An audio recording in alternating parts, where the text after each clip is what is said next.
Last but not least, guys, the last 4 recipes out of this section of the book. Alright, this one is spider cornbread. No, they do not use spiders in it. It's gross. Mud apples. Okay, I know what they do with this. Gorge pasta and glazed turnips. So, here we go. Spider cornbread. 2 cups of sour milk, and you can make your own sour milk. You can, with your milk, you can use like a tablespoon of lemon juice to it. It works. And then just let it set for like 15, 20 minutes, I think it is.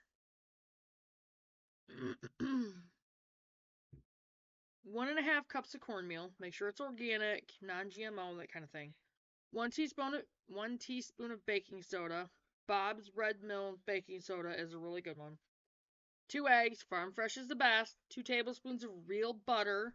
1 teaspoon of salt. Sea salt. Redmond's real salt is the best. Alright.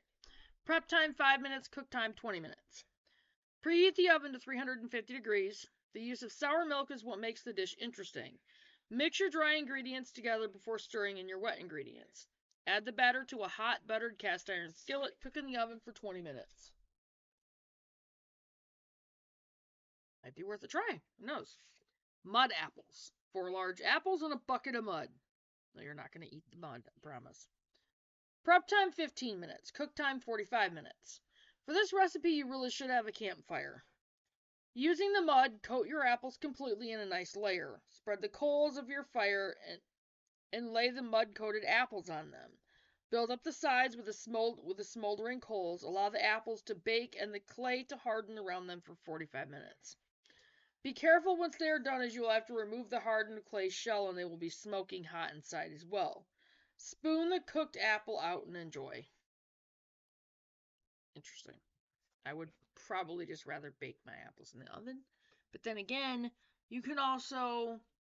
One of the things I plan on doing out on the homestead is building a homemade fire oven. So, gorge pasta. 1 cup of raw macaroni. 1 can of stewed tomatoes. I don't like stewed tomatoes because there's cooked peppers in them. Gross. 1 pound of cheddar cheese. Now, if you can, the cheddar cheese, if you can use homemade, that'd be amazing. And the stewed tomatoes, like your own tomatoes, even if you did your own stewed tomatoes and canned them, that'd be really good out of your garden. Cook time 15 minutes. Cook your pasta until it is nice and tender.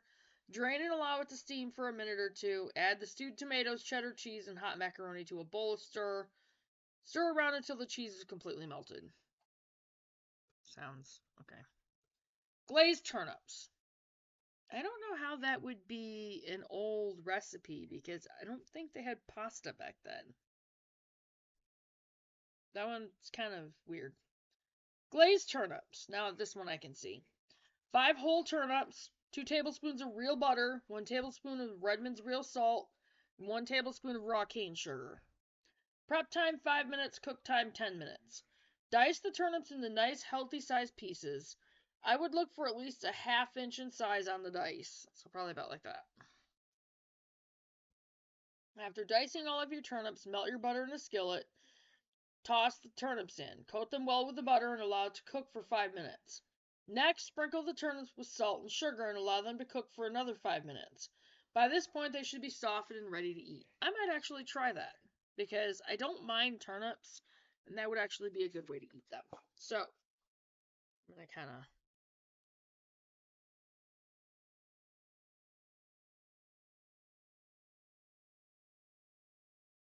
I really want to try that.